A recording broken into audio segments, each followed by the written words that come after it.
Chhattisgarh high court द्वारा गंगरेल डूब प्रभावित 50 परिवारों को जमीन आवंटन करने का आश्वासन दिया गया था। वहीं आदेश के करीब 2.5 साल के बाद भी डूब प्रभावितों को जमीन आवंटन नहीं किया गया है, जिससे नाराज डूब प्रभावितों ने कलेक्ट्रेट के सामने ही बोरिया बिस्तर लेकर डेरा डाल दिया है और कलेक्ट्रेट के मेन गेट के सामने ही बैठकर सभी प्रभावितों ने खाना खाया और जल्द ही जमीन आवंटन करने की मांग प्रशासन से की है। गंगरेल डूब प्रभावित ने बताया कि जब गंगरेल बांध का निर्माण हुआ उस समय 50 से अधिक गांवों को वहां से हटाया गया था, लेकिन अधिकांश परिवारों को ना ही आज तक मुआवजा मिला है और ना ही उनका व्यवस्थापन किया गया है, जिसके चलते डूब प्रभावितों के 50 परिवारों ने हाई कोर्ट में याचिका दायर कर जमीन आवंटन करने की मांग की है। एक मिनट अपना नाम बताइए। धनमत नेताम हमें छटियारा खरन डुबान के हते विश्रामपुर में रहथन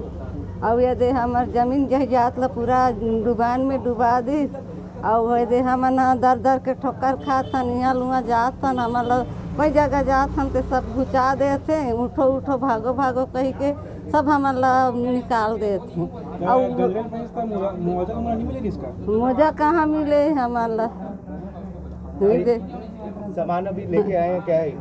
सामान वामान सब धर के आए हैं तो खाना बनाते रहे हैं तो और खाना बनाए रहते ने कन बनाए रहे हैं नती जनबर तो हमारा चलो चलो भागो भागो उठो उठो कई हमारा सब उठा दिन। कहाँ से भगाई से? भानपुरी से। कौन मन भगाई से? बस्ती वाला मन एक के आते एक के जाते हमारा घुचाए और पानी है इसने रज रज रज रज गिरत रही तो उकर ओरछा में खड़े हो गए तहुल बोला थे तुम कैसे कर आग घुस गए हुई हाँ वो कह के। अधिकारी द्वारा क्या बोला गया? बस्ती वाला मन है। अधिकारी द्वारा क्या बोला गया?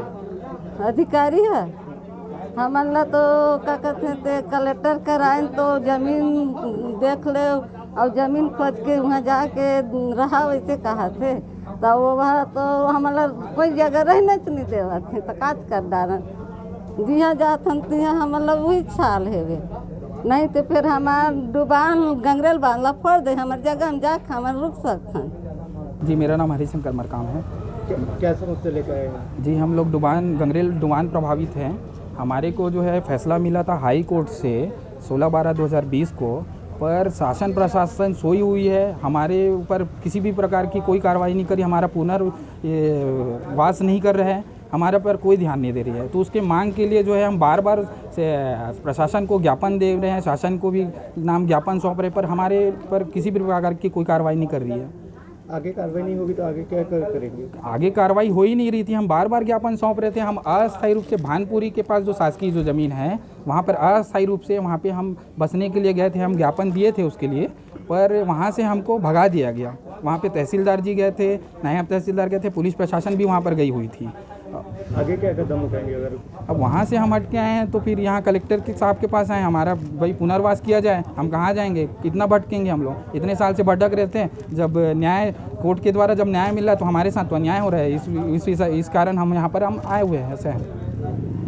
वहीं इस पूरे मामले की सुनवाई के बाद बिलासपुर हाईकोर्ट ने 16 दिसंबर 2022 को आदेश पारित कर 50 परिवारों को जमीन आवंटन करने के आदेश धमतरी जिला प्रशासन को दिया था, लेकिन आज तक डूब प्रभावितों को जमीन आवंटन नहीं किया गया है, जिससे डूब प्रभावितों में शासन के खिलाफ काफी नाराजगी है। बहरहाल जिला प्रशासन का कहना है कि डूब प्रभावित परिवारों का पहले से ही व्यवस्थापन किया जा चुका है। जी सर, डुबान प्रभावित लोग आज कलेक्ट्रेट पहुंचे हैं। भानपुरी के बाद कलेक्ट्रेट पहुंच गए, अपना खाना वाना लेकर के यहीं पकाएंगे। ये आपके द्वारा मुझे सूचना दी गई है, लेकिन जैसे कि अगर वो ज्ञापन देना चाहें, मुझे एक होमगार्ड सैनिक के द्वारा ये बताया गया, तो मैंने कहा भाई वो आके मुझे ज्ञापन दे सकते हैं, बट हु आर दे, वो कौन लोग हैं, निश्चित तौर पे मैं ये नहीं कह सकता। डुबान पीरियड के लिए तो एक अथॉरिटी प्राधिकरण है आइडेंटिफाइड, वो उनको एज डुबान पीरियड के तौर पे रिकग्नाइज करते हैं, देन फिर उनको उनके व्यवस्थापन के लिए आगे की जांच और कार्रवाई करते हैं।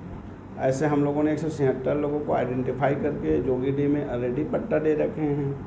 कलेक्टेड परिसर में वो आके अपनी बातें रख सकती हैं, पर कलेक्टेड परिसर अंतर्गत वो कोई खाना बनाए यहाँ रहें इसके लिए अनुमति नहीं है।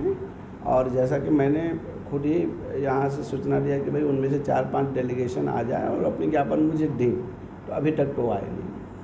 उनकी वही पुराना मांग है सर कि उनको विस्थापन किया जाए। जी, मैं वही कह रहा हूँ कि एक अथॉरिटी अंतर्गत एक प्राधिकारी होते हैं जो उनका पहचान करते हैं कि एज ए वो डुबान पीड़ित हैं।